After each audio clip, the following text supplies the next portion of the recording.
I want to do a quick review of the AKKTOL rivet nut tool and kit. I don't usually do reviews, but I was so impressed with this tool, and I have a lot of tools, and so I wanted to actually take the time to say good job, guys. And I want to compare it to the number one guy out there that you'll see is the Pneumatic 1442. Is kind of like the gold standard on these rivet nut tools that I've seen out there. And I've had this one for several years, but the contrast between these two is amazing. And I kind of took a chance to go with the AKKTOL this time because this one failed on me, and I'll show you why it failed.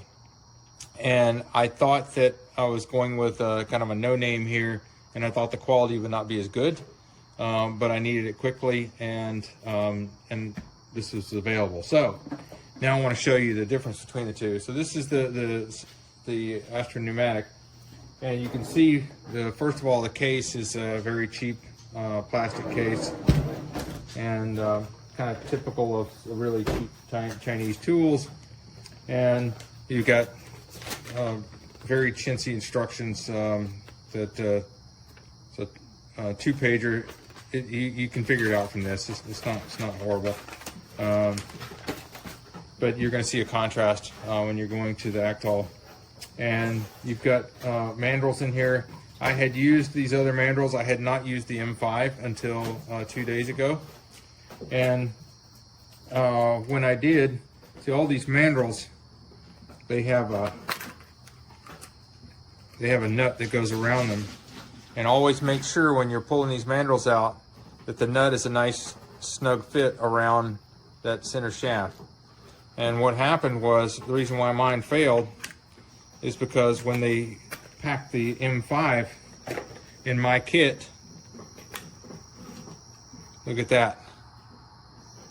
It's way too big. They put the wrong nut in with the mandrel. And of course I didn't realize that. I just pulled out the M5 and I installed it, and I put a rivet nut in my very expensive stainless steel grill, and it pulled the rivet nut through the steel, really messed up the front of my grill. And this nut, when it came through, it actually destroyed the Astro 1442. And the way it did that was it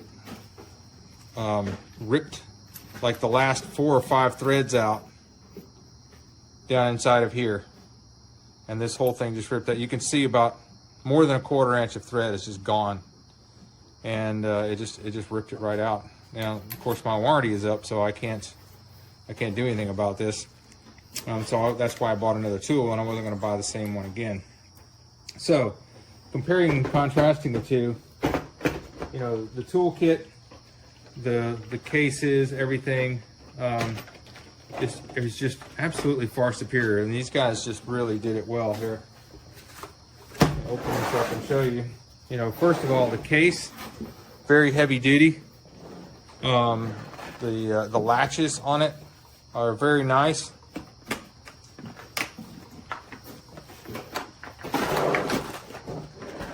And when you open it, I'm not doing a good job trying to do this while I'm filming. There we go. Oops. Well, I don't recommend opening it upside down, but it's good for comedy anyway. You've got the full set, much larger set of these mandrels, and they all do have the correct nuts in them. And you'll notice that they have a nice built-in case for all of your different rivet nuts. And I do recommend you also go invest in a set of 304 stainless steel. Not just any stainless steel, 304 stainless steel. If the rivet nuts you're going to put in are ever going to be exposed to the weather, like my barbecue grill. But this works fine with stainless as well. But this kit is in here, and it doesn't fall out when you turn it upside down. Contrary to what I did a second ago. And this tool, the handle's a little longer. You've got more leverage, and the thing I really like about this is, I mean, it's very, very high quality.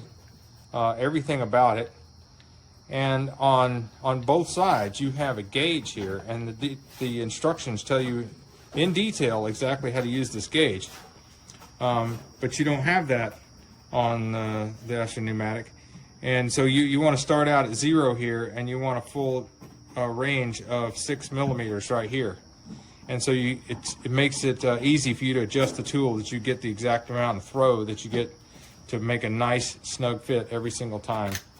And I mean, everything about this is just extremely impressive. So great job, guys. Everything about it is first class.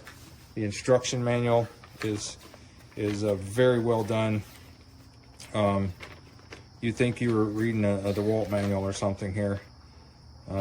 It's just, and they got QR codes in here. If you want to see a video, you just put your camera on the QR code and go right to the video. And you get a 2-year warranty if you register. So I will definitely be doing that. Right down to the small detail here that, oh, by the way, the manual that's in here is an M8, so you're going to expect to see the M8 case empty and not try to guess why it's not there. So awesome job, super happy with this stuff.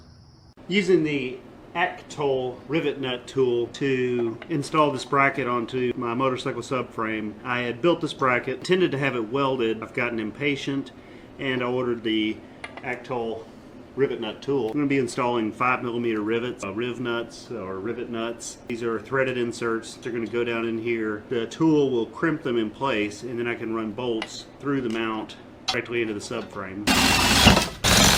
Rivet nut's going to drop down into this hole. The tool is going to pull the threads back towards the flush end. Did not go well. What I think I did is I had the stroke too long on that. There's really not a lot of good instructions on how to set up the stroke for size of rivet nut or the thickness of the material. I'm going to switch over to a M6 insert, change the mandrel in the tool. The tool comes with 14 different sizes of mandrels, and it also comes with 14 sizes of rivet nuts. I went ahead and put them in this thing. It does not come with this container. They just come in these plastic bags. I'm going to switch over to the 6mm mandrel. Do that. Take the adjustment ring off. Pull back on that. Drop the mandrel out. Drop the anvil out. It comes with a wrench for those things. It came finger tight, and I just put them back on finger tight.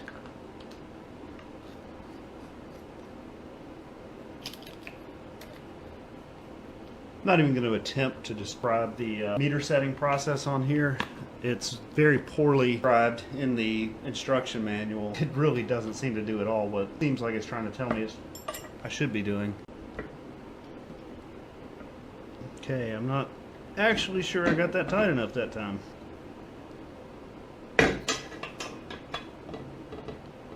Both of those torqued right down. Nuts have a ring around the top that is kind of like a washer, and it's going to make the bolt sit just a tiny bit proud. Where I'm trying to mount this, it did not sit flush because it's up on that small washer face. I'm going to do one more mount. I'm going to get a 6mm rivet nut. I didn't actually set the depth very well on this. For this one, I just crushed it until it stopped giving. And there it is. That's easily 20 pounds of torque on that rivet nut. So maybe not quite good as new, but it's quite solid.